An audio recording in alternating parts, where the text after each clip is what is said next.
Emas, bu katta, bu kichkina o'g'lim. Prosta kichkinam katta, kattam kichkina bo'lib qolgan. Ha, keling, meni bir oyimizning qomatini buziladi, kashaga o'tkazib yuborib, buningizni 5-sinfgacha yemizganingizdan katta bo'ladi-da. Bu kuchim yetdi.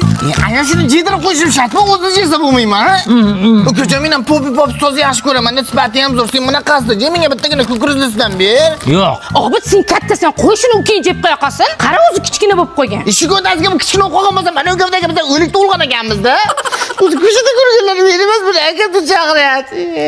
Ya, bozordan uyga kelguncha kiyimlaring katta bo'lib qoldimi, bola? Bilmasam kundan keyin kichirib ketyapman. Men ham pop yesam katta bo'lamanmi, aya? Sen onangni rozi qilsang katta bo'lasan. Ungacha mana kiyimni kim kiyadi? Ukang kiyadi, sen ukangning eskisini kiyasan. Har doim shunaqa ekanda, kattalar kirrada mehnat qilib kichkinagina bo'lib qoladi. Kichkinalar jotib, taltayib, hammasi u narsalarga ega chiqadi.